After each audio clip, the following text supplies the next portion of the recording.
Povo de Deus, a graça, a paz, o amor e a misericórdia de Jesus Cristo.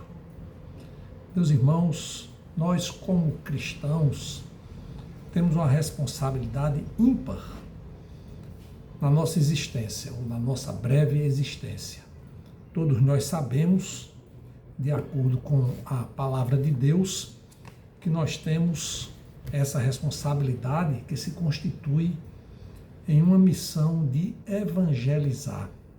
Por isso, o propósito deste vídeo é um breve estudo para aqueles que ainda não tiveram uma experiência maior sobre o assunto, com maior profundidade, ou seja, um breve estudo no Evangelho, objetivando a evangelização e a sua prática, ou seja, a prática do Evangelho.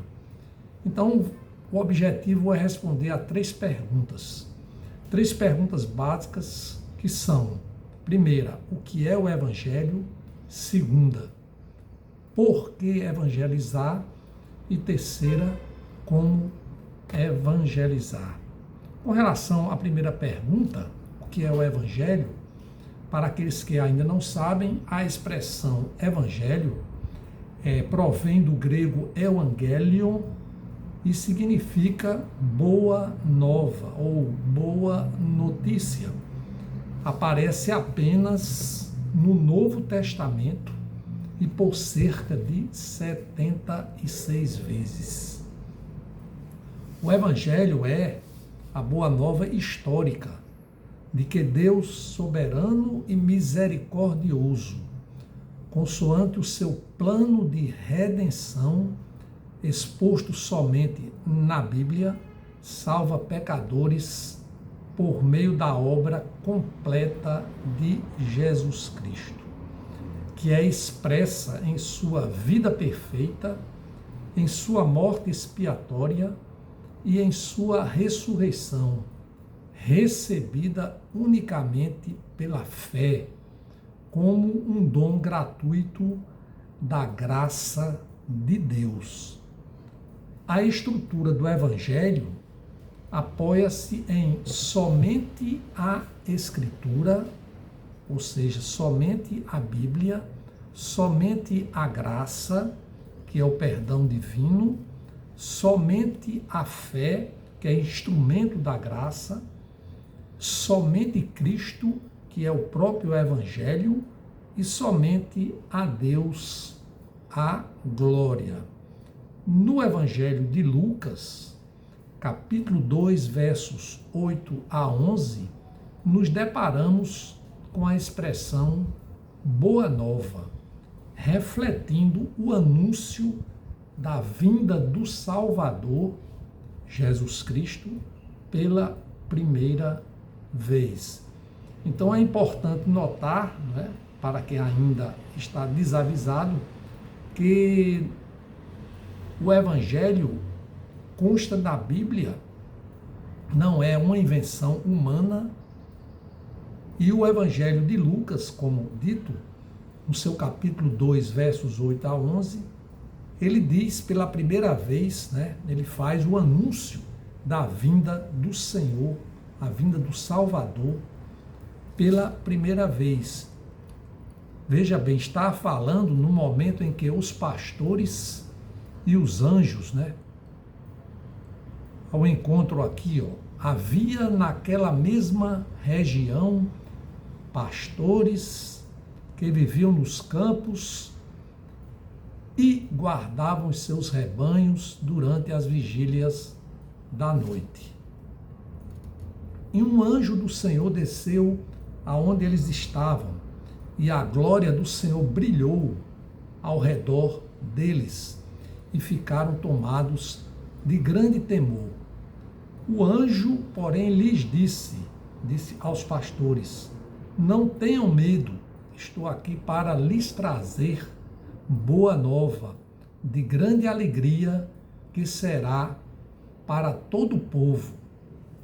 Então ele aqui na Bíblia diz, explicita essa boa nova, é que hoje na cidade de Davi lhes nasceu o Salvador, que é Cristo o Senhor. Então, o nascimento do Salvador é a boa nova. Já o Evangelho de Marcos 1:11, aliás, primeiro capítulo 1, verso 1, nos deparamos com o substantivo escrito pela primeira vez, ou seja, a palavra evangelho como substantivo, que está assim escrito: princípio do Evangelho de Jesus Cristo, Filho de Deus. Na carta aos Romanos, escrita pelo apóstolo Paulo, no primeiro capítulo, versos 16 e 17, nós encontramos o seguinte texto: pois não me envergonho do Evangelho, porque é o poder de Deus para a salvação de todo aquele que crê, primeiro do judeu e também do grego, porque a justiça de Deus se revela no Evangelho, de fé em fé, como está escrito: o justo viverá por fé. Há muito mais, sobre o Evangelho.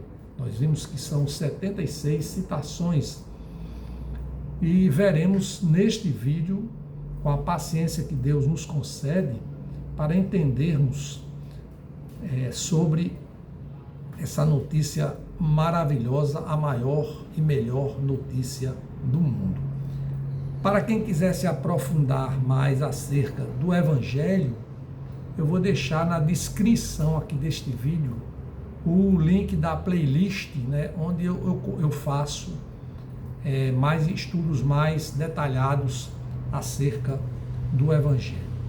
Então, assim, em síntese, essa é a primeira resposta à primeira pergunta: o que é o Evangelho? Agora, a segunda pergunta: por que evangelizar? Eu começo dizendo que Russell Shedd, em seu livro Evangelização, Fundamentos Bíblicos, ele ensina que, abre aspas, a evangelização brota do coração de Deus, fecham-se aspas. Nesse sentido, podemos afirmar, mais uma vez, que o Evangelho não é obra humana, não é invencionice do homem, da sabedoria terrestre. O apóstolo Paulo, também em 1 Coríntios, carta 1 Coríntios, capítulo 2, versos 4 e 5, ele ensina assim: a minha palavra e a minha pregação não consistiram em linguagem persuasiva de sabedoria, mas em demonstração do Espírito e do poder. Como dito, o Evangelho não é sabedoria humana, mas é sim demonstração do Espírito, sabedoria que vem do alto e do poder de Deus. E o apóstolo, no verso 5 da carta do capítulo 2, 1 Coríntios, diz: para que a fé que vocês têm não se apoiassem em sabedoria humana, mas no poder de Deus. Então o apóstolo Paulo é mais do que elucidativo. E aqui, irmãos, eu quero traçar em rápidas pinceladas a inspiração para a evangelização. Antes de responder, nós estamos ainda sobre por que evangelizar. Então essa aqui é a inspiração para a evangelização. A motivação bíblica, ou seja, da razão de se evangelizar, da responsabilidade dos cristãos de evangelizar, encontra-se em diversos textos da palavra, como manifesta no conhecido Ide, Mateus 28, 19, também conhecido como a Grande Comissão, e em Marcos 16, 15, o último capítulo do Evangelho de Marcos, conhecida essa passagem como a ordem para a evangelização. Alguns pensadores defendem que essas ordens foram destinadas apenas aos apóstolos, o que revela uma grande incoerência quando confrontamos esse entendimento com Mateus 24, 14, onde Jesus diz que o evangelho do reino será pregado em todo o mundo como testemunho a todas as nações e só então virá o fim. Ou seja, o evangelho será pregado até a vinda de Jesus. Ressalte ainda como fonte de inspiração o ensinamento contido em Atos dos Apóstolos, capítulo 1, verso 8, no tocante ao recebimento pelos crentes do poder do Espírito Santo e o fato de que somos testemunhas de Jesus, tanto em Jerusalém, como também em toda a Judéia e Samaria e até os confins da terra. Temos também outra razão essencial para a evangelização em 1 Coríntios 9,16. Ensina o apóstolo Paulo: se anuncio o evangelho, não tenho do que me gloriar, pois sobre mim pesa essa obrigação, porque ai de mim se não pregar o evangelho. E em 1 Coríntios 15, 1, 4, o apóstolo Paulo ainda ensina: irmãos, venho lembrar-lhes o evangelho que anunciei a vocês, o qual vocês receberam e no qual continuam firmes. Por meio dele, vocês também são salvos, se retiverem a palavra, assim como a preguei a vocês, a menos que tenham crido em vão.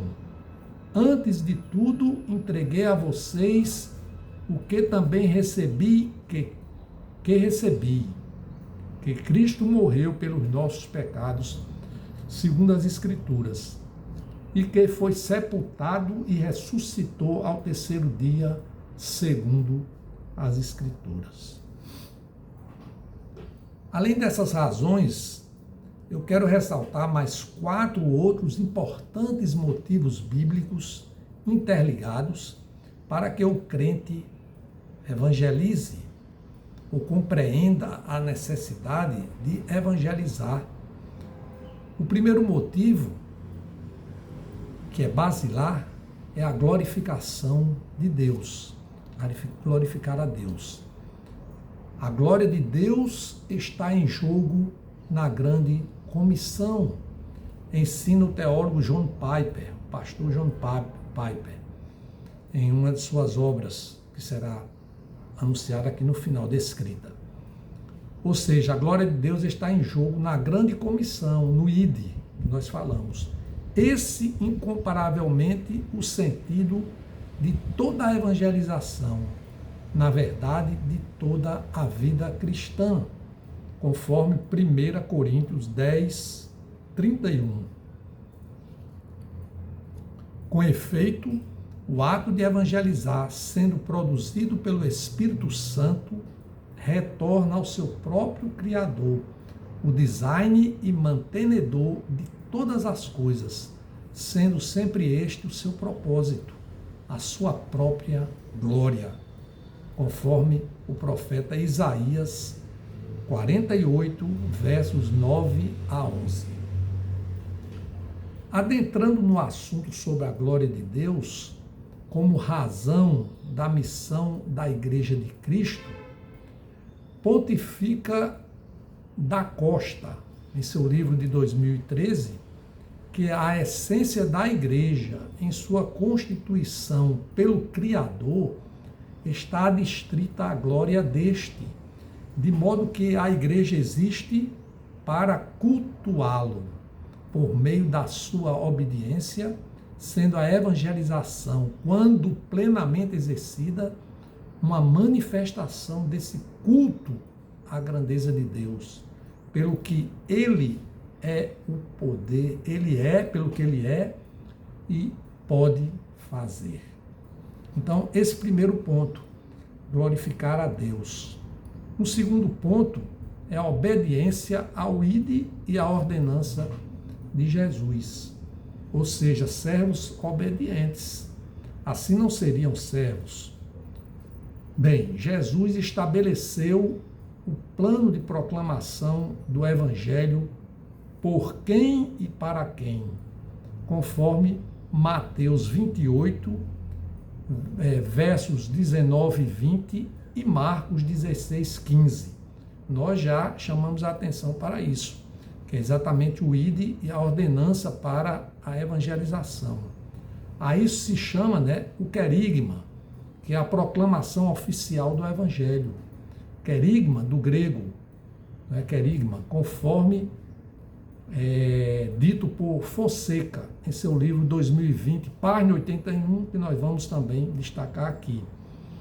De modo que, quando os cristãos se lançam no mundo a pregar as boas novas, além de estarem glorificando a Deus, também estão obedecendo, porque no final das contas também é para a glória de Deus, num impressionante círculo virtuoso.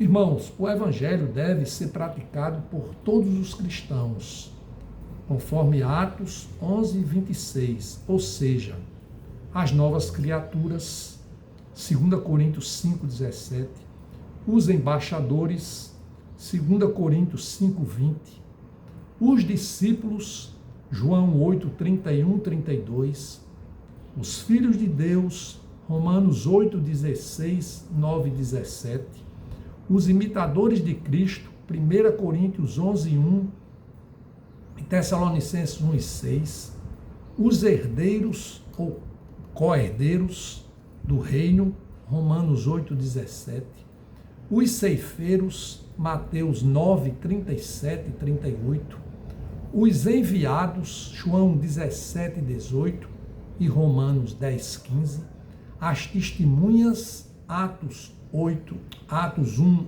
8 e João 15, 27, os evangelistas, Atos 8, 35, que auxiliam, entre aspas, a Deus na missão de disseminar o Evangelho até os confins da terra, até o retorno triunfal de Cristo no dia do Senhor.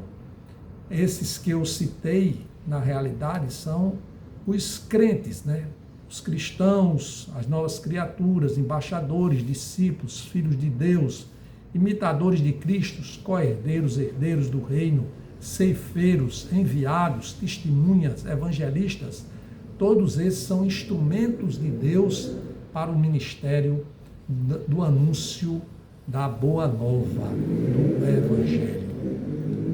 Então, além da glorificação de Deus e da obediência a Jesus no ID e na ordenança para a evangelização, um terceiro ponto é a prática do amor ao próximo. A prática do amor ao próximo, conforme o segundo mandamento de Jesus. Olha que razão também plausível. Se fala tanto de amor ao próximo. Olha aqui, com a forma de desenvolver esse amor, pregando o Evangelho, que é a melhor notícia do mundo. A Bíblia narra que Jesus foi questionado sobre qual o mais importante de todos os mandamentos. Marcos 12, 28. E após enfatizar que o amor a Deus é o maior mandamento, Marcos 12, 30, ele ensinou: o segundo é este: ame o seu próximo como a si mesmo. Não existe mandamento maior do que estes. Marcos 12, 31. A propósito, Mark Dever, em O Evangelho e a Evangelização, ele ensinou. Então aqui eu vou fazer destaque ao ensinamento desse teólogo. Somos chamados a amar os outros. Compartilhamos o Evangelho porque amamos as pessoas. Deixamos de compartilhar o Evangelho porque não amamos as pessoas. Em vez de amá-las, nós a tememos erroneamente. Ou seja, muitas vezes nós tememos, as pessoas de uma forma equivocada e não pregamos a melhor notícia do mundo.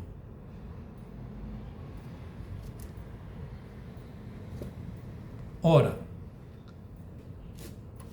a apologia do amor ao próximo, exortada por Jesus, deveria ser a razão mais do que suficiente, ou por que não dizer absoluta, para a formatação da consciência espiritual dos seus seguidores, dos seguidores de Jesus, em proclamar as boas novas. E a última dessas razões, né, que eu estou enumerando sobre a necessidade, a responsabilidade de se pregar o Evangelho, é levar os perdidos ao arrependimento, à confissão a Jesus como único Senhor e a salvação por meio da graça e a fé, que são dons do Espírito Santo. Todos que caminham no caminho da graça, na vocação da fé, ou seja, os crentes sabem da importância da consciência do pecado e do arrependimento na trilha da salvação. Não sendo em vão abre aspas, arrependei-vos porque está próximo o reino dos céus. Fecham-se aspas. Mateus 4:17. Proclamado por Jesus no início do seu ministério. Sobre o tema, importa atentar para o que diz MacArthur. Disse assim, no seu livro, em 2015, página 210. Quando foi a última vez que você ouviu o Evangelho sendo apresentado nestes termos? No século XX, é deselegante pregar um Evangelho que exige o arrependimento. Como foi que a mensagem de hoje se tornou tão diferente do Evangelho segundo Jesus? A advertência feita por John MacArthur. Isso ele se referindo ao século XX. Já estamos no século XXI. Em nada melhorou. Packer, em seu livro de 2011, por sua vez, ensina que evangelizar não é simplesmente o ato de divulgar informações, porém a adição de empenho, buscando manifestação positiva do evangelizado à verdade proclamada, isto é, objetiva a conversão. De modo que, segundo ele, Jesus compara essa missão ao trabalho do pescador, conforme Lucas 5:10 e Mateus 4:19. Por fim, ressalto que a verdade e a tônica do Evangelho, e não pode ser diferente nos tempos atuais, consoante Xavier, em A Evangelização no Mundo Contemporâneo. Escreve o estudioso teólogo: a pregação do Evangelho no mundo de hoje não deve ser diferente daquela ocorrida no tempo dos apóstolos, com relação à firme convicção e apresentação da verdade. Assim como a palavra afirma que Deus não muda, também da mesma forma, a pregação deve atingir com poder todas as pessoas, independente de quais sejam suas convicções. Todavia, as estratégias da pregação podem diferir de um contexto para outro, de uma cultura para outra. Deve-se pregar a palavra de Deus sem, contudo, deixar de apresentar a verdade autêntica, tal como a apresentaria o próprio Jesus, se em nosso lugar estivesse com brandura e amor, mas com firmeza e integridade. Irmãos, vamos responder agora a terceira indagação. Como evangelizar? É certo que a maneira de evangelizar são muitas. Agora estou falando do conteúdo da evangelização, que é o ponto nuclear deste vídeo. Muitas pessoas sentem, e é muito normal, alguma insegurança em relação ao que dizer, ao que proclamar na evangelização.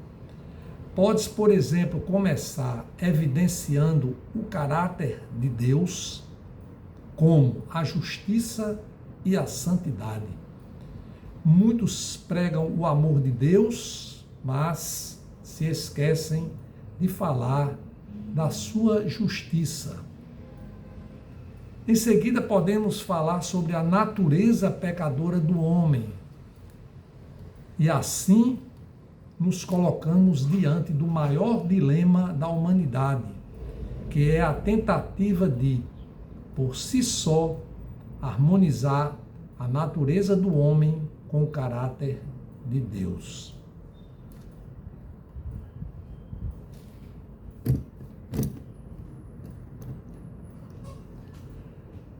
Ensina o livro de Paul Washer sobre o Evangelho de Jesus. Abre aspas. Se Deus agir de acordo com a sua justiça, então o pecador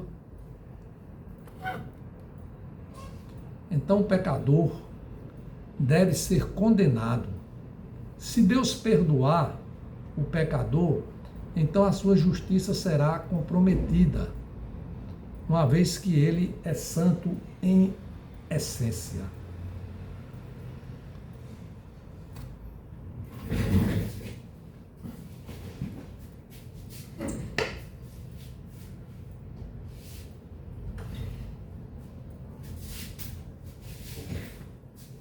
A resposta a este, que é o maior de todos os dilemas, só pode ser encontrada no Evangelho.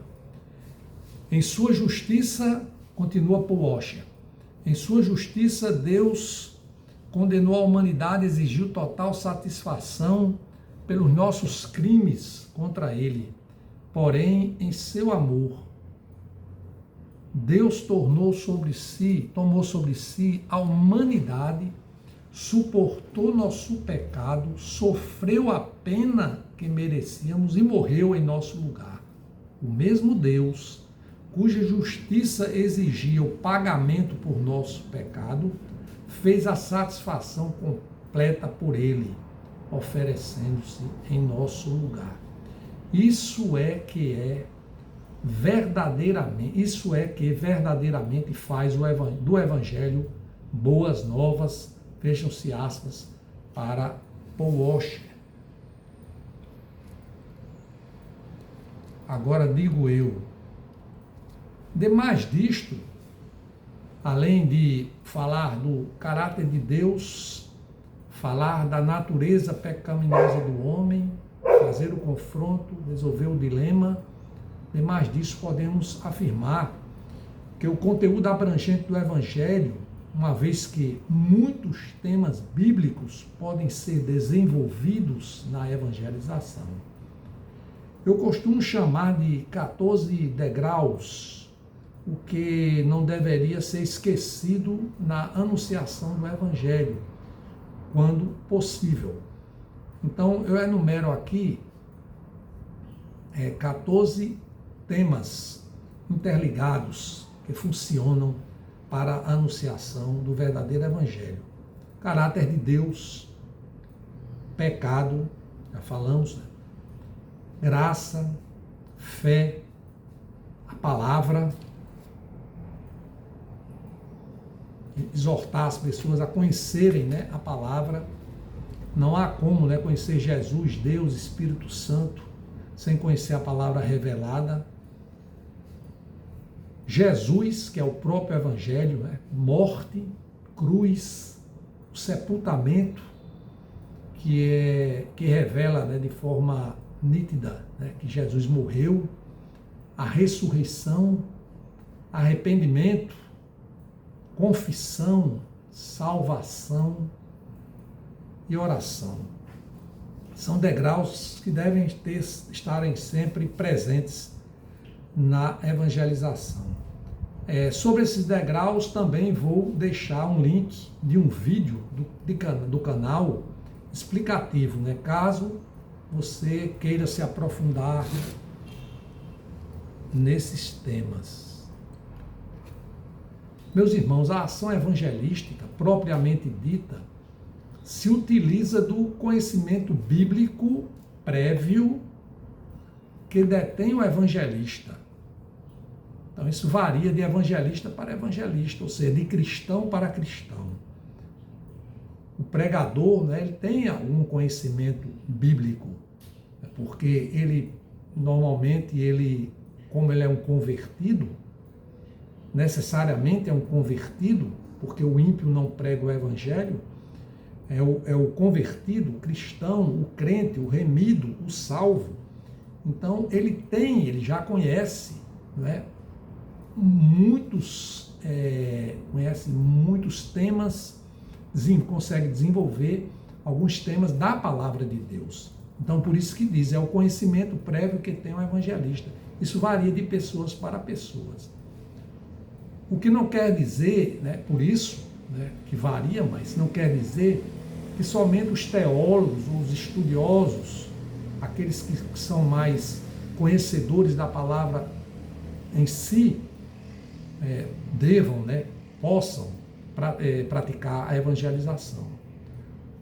Todo cristão com o mínimo conhecimento, né, mas o conhecimento baseado na fé, né, se encontra em condições de evangelizar.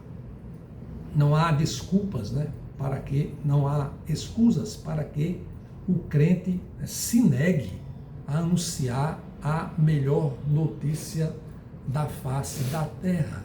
Afinal, né, na vida comum, todos sabem contar alguma história, todos têm condição de falar sobre alguma coisa. Então, por isso, né, se utiliza na ação evangelista o evangelista aquilo que ele detém como conhecimento bíblico. Por isso lemos, por isso estudamos a Bíblia, por isso ouvimos a palavra nos cultos em que participamos, em encontros, né, de cristãos, etc. Porém, quem define como anunciar o que deve ser anunciado na ação evangelística, em cada ação, é o mover do Espírito Santo. Esse evangelho ensina, em síntese, que somente pela graça e fé em Jesus, somente em Jesus, que morreu na cruz por nós, foi sepultado e ressuscitou ao terceiro dia, é que somos salvos. Esse é o evangelho. E aí eu faço chamo a atenção. A evangelização não é um workshop de Bíblia. Pelo menos não tem esse objetivo. Ou seja, é interessante porque pessoas vão evangelizar e um dos fatos da sua insegurança ou da sua preocupação dessas pessoas é que querem, né, expor a Bíblia de Gênesis a Apocalipse. De Gênesis a Apocalipse. Como Jesus, quando caminhava com os 2 discípulos no caminho de Emaús. E ali Jesus apresentou, né, a Bíblia, hebraica, porque era só o Velho Testamento. Então não há essa possibilidade numa evangelização, de se estender tanto, porque essa discipulação, esse discipulado, ele terá o seu momento próprio nas incursões, né, posteriores que necessariamente todos nós cristãos, né, temos na nossa vida cristã. Ademais, é preciso entender que se evangeliza pela unção do Espírito Santo, porque gosto de dizer sempre que a evangelização sem a unção do Espírito Santo é mera teatralização, ou seja, são meras repetições. Assim, toda pessoa poderia evangelizar, né, em tese, né, de uma forma artificial. Mas precisamos, pois, nos prepararmos sempre para a evangelização, por isso que a unção do Espírito Santo é fundamental, é condição sem a qual não há evangelização. Visando facilitar a prática da evangelização e concluir essa apresentação, aqui já vamos com mais de 35 minutos, apresento a seguinte tríade em relação aos objetivos da evangelização, sobre o qual o evangelista não pode perder de vista. E isso já foi dito, de certa forma, mas nós vamos aqui só esquadrinhar. Um ponto é levar o perdido ao reconhecimento do pecado. Esse é o primeiro ponto. Quando nós vamos evangelizar, nós vamos com aquele entendimento de que nós temos de encontrar alguém e fazer com que esse alguém, na realidade o Espírito Santo vai fazer, né? Deva fazer, tenha a convicção de que é um pecador. Parece ser algo, todo mundo é pecador, sim, mas ele já parou para ter essa convicção, né, e sentir, né, a tristeza pelo pecado, e sentir-se, né, angustiado porque está numa situação de pecador. Romanos 3,23 diz, pois todos pecaram e carecem da glória de Deus, para citar um só versículo, existem outros. O segundo ponto é levar o perdido ao arrependimento. Não adianta, né, simplesmente a pessoa se reconhecer pecadora. Muitos vai se reconhecer ou se reconhecem, mas não tem nenhuma vocação ao arrependimento. Então, eu cito aqui duas passagens da Bíblia, 1 João 8,9, que diz assim, se dissermos que não temos pecado algum, enganamos a nós mesmos, e a verdade não está em nós. Se confessarmos os nossos pecados, Ele é fiel e justo para nos perdoar os pecados e nos purificar de toda injustiça. E Atos 3,19 diz, arrependei-vos, pois, e convertei-vos para serem cancelados os vossos pecados. E um terceiro ponto, que está, né, dentro das condições da evangelização, é levar o perdido a confessar Jesus como Senhor e Salvador. Então ele tem o reconhecimento do pecado, ele se arrepende, ele confessa Jesus como Salvador, Senhor da vida. Romanos 10,9 diz, se com tua boca confessares Jesus como Senhor, e em teu coração creres que Deus o ressuscitou dentre os mortos, serás salvo. E Mateus 10, 32, 33 diz, portanto, todo aquele, Jesus falando, todo aquele que me confessar diante dos homens, também eu o confessarei diante do meu Pai, que está nos céus. Mas aquele que me negar diante dos homens, também eu negarei diante de meu Pai que está nos céus. Meus irmãos, veja, essa tríade, ou seja, reconhecimento de pecado, arrependimento, confessar Jesus como Senhor e Salvador, elas fazem parte, né, do processo de salvação.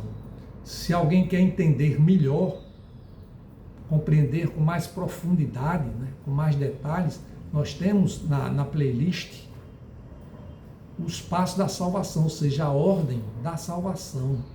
Por exemplo, esse arrependimento, ele provém da regeneração que o Espírito Santo faz na pessoa. Ninguém quer se arrepender por si só mesmo. Até mesmo o reconhecimento do pecado de forma profunda vem por meio do Espírito Santo. E aí onde se provoca um novo nascimento de uma pessoa, que aí leva ela sim a confessar Jesus como Senhor e Salvador. E para desenvolver esses tópicos da tríade apresentada, porque nós apresentamos esses 3 pontos, mas como na prática, né? Vamos fazer isso. Ou seja, levar a pessoa a se reconhecer pecadora. Vou utilizar uma mensagem da Igreja Presbiteriana do Brasil, de autoria do reverendo Estevão Domingos, intitulada Conheça o Plano de Salvação pela sua clareza e consciência bíblica, e assim nós vamos encerrar esse estudo. E eu quero começar aqui, nesse caso, antes de apresentar, eu quero fazer uma pergunta a você. O que aconteceria, né, caso você tenha um encontro com Jesus, tivesse um encontro com Jesus? E aí eu peço a você que se concentre no que eu vou dizer. Só continue assistindo se estiver disponível a ouvir a palavra de Deus. Então eu te peço, em amor, que reserve este tempo para algo que pode mudar a sua vida. Diante disso, oremos. Pai amado, nos colocamos com temor reverencial diante de Ti, Senhor. Primeiro te agradecendo pelas luzes que nos traz através do Teu Espírito, Senhor, com base em Sua palavra revelada, para que nesse momento seja consagrado a Ti, Senhor, mais uma oportunidade de nós observarmos, Senhor, a necessidade de entendermos que somos dependentes de Ti, e glória a Deus por isso. Todos nós que estávamos perdidos e os que ainda continuam perdidos, sentem a necessidade de perseverar, Senhor, no caminho, no Teu caminho, para que possamos, sim, receber Tuas bênçãos e entender, né, o grande sacrifício feito por Jesus, que não foi em vão. Então, Senhor, nesse momento, que o que for feito, como já foi feito, que tenha, Senhor, né, a tônica do Espírito Santo em nosso coração, para esclarecer, né, e nos colocar no caminho correto do entendimento e na prática da Tua palavra. Te agradecemos, Senhor, em nome de Jesus. Amém. Primeiro, vou apresentar aqui 2 momentos. O primeiro momento, eu te peço que observe as coisas que você precisa saber. As coisas que você precisa saber. Então, vou enumerar 5 coisas que todos nós precisamos saber. 1. Todos somos pecadores. Todos somos pecadores. Mesmo que você nunca tenha pensado sobre essa questão, o fato é que a Bíblia afirma que todos os seres humanos nascem em pecado e continuam pecando durante a vida. E que os seus pecados são muitos e suficientes para afastá-las de Deus e condená-las eternamente. Leia Romanos 3, 10 e verso 23. 1 João 1,8. Eclesiastes 7,20. Eu tenho, né, todos esses versos que eu vou citar a partir de agora, eu tenho aqui a parte e vou deixar na descrição para quem quiser ler de novo isso aqui, vai acompanhar já diretamente com os versos. Eu não vou citá-los, porque senão o vídeo vai ficar muito grandioso, já está com quase 45 minutos. A minha intenção era ler um por um, mas são 71 versos. Então, quem quiser se aprofundar mais, para ver, né, a fidelidade de Deus, da sua palavra, que não há invenção do homem, não há invenção deste modesto evangelista. Então, eu vou deixar na descrição os 71 versos para que a pessoa possa acompanhar diretamente. Então, continua aqui esse trabalho, né, da Igreja Presbiteriana, conheço o plano de salvação,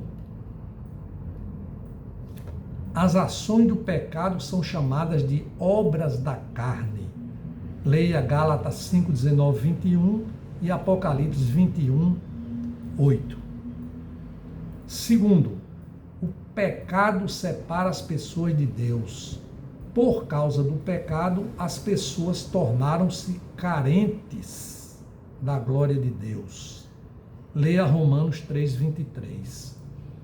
Isto acontece porque o pecado tem o poder de afastar as pessoas de Deus. Leia Isaías 59, 2, 4. Por causa do pecado, todas as pessoas estão perdidas espiritualmente. O fato das pessoas não acreditarem que o pecado seja um problema sério, que faz com que elas sigam a trilha da perdição e da condenação eterna, não muda a verdade.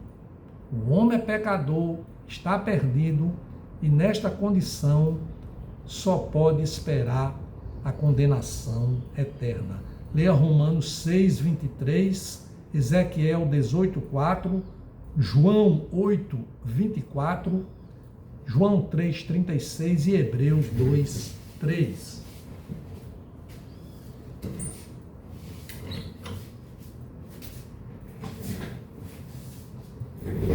Quarto ponto. Ninguém poderá ser salvo apenas por fazer boas obras ou praticar uma religião.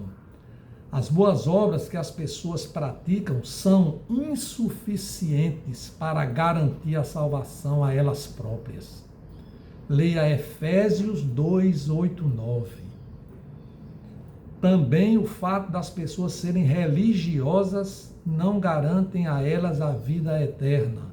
Leia Tiago 1, 26, 2, 19, Mateus 15, 8, 9, 15, versos 8 e 9, capítulo 7, versos 22 e 23, João 14, 21. Note o exemplo de Nicodemos. Era um homem sincero e religioso, mas não compreendia o plano da salvação que Deus preparou. Leia João 3, 1 a 21. E o quinto e último tópico a respeito de coisas que nós precisamos saber, diz: somente em Cristo há salvação. Jesus Cristo veio ao mundo para morrer em nosso lugar e nos libertar da escravidão e da condenação do pecado. A nossa salvação está somente em Cristo, porque somente Ele foi morto na cruz em nosso lugar. Leia João 3,16, Atos 4, 11 e 12, Romanos 5, 8, 8, 1 Pedro 2, 24, 1 Pedro 3, 18, Isaías 53, 5 e 6, 1 João 5, 12. E para concluir, nós vamos agora considerar as coisas que precisamos fazer. Então, o primeiro tópico foi coisas que você precisa saber. E agora, coisas que você precisa fazer. Então, irmãos, prestem bem atenção. Ponto 1. Reconheça que você é pecador e arrependa-se sinceramente dos seus pecados. Os pecados que você comete entristecem o coração de Deus, sendo necessário que você reconheça o seu pecado e arrependa-se deles. Leia Romanos 3, 10, 12, Ezequiel 18, 31, Isaías 55, 7, Marcos 1, 15, Lucas 13, 3. Segundo ponto, depois que você reconhecesse pecador, arrepender-se sinceramente dos seus pecados, confesse, os seus pecados, peça que Ele, Jesus, lhe perdoe, Você precisa confessar ao Senhor os pecados que você tem praticado contra Ele. Faça isto com sinceridade e temor no coração. A Bíblia diz que Deus garante o perdão a todos que confessam os seus pecados com sinceridade e decidem, com a graça de Deus, não mais viver na desobediência. Leia 1 João 1,9, Provérbios 28, 13, Salmos 32, 1 e 2. Terceiro ponto. Crê em Jesus Cristo como seu Senhor e Salvador. Se os seus pecados são suficientes para a sua condenação eterna e as suas boas obras e religiosidades insuficientes para a sua salvação, saiba que só Cristo pode ser o seu socorro. Entrega a Jesus pela fé o presente e o futuro da sua vida e da sua alma. Somente nele a garantia de salvação. Creia nele de todo o coração, mas entenda que você precisa crer e confiar em Jesus como seu Senhor e seu Salvador. Não basta apenas crer que Jesus existe e que pode salvar. Você tem que confiar nele como seu Senhor e seu Salvador pessoal e também ser obediente aos seus ensinos. Leia Atos 16, 31, João 3, 16, João 5, 24, João 11, 25, 26, João 10, 28 e João 6, 40, Romanos 10, 9 e 10 e João 15 e 16. E o quarto ponto, procure conhecer o que a Bíblia ensina e seja obediente a ela. A Bíblia é a palavra de Deus. É um livro especial que revela o plano de Deus para a sua salvação. Oferece instruções de como você pode viver de modo agradável a Ele.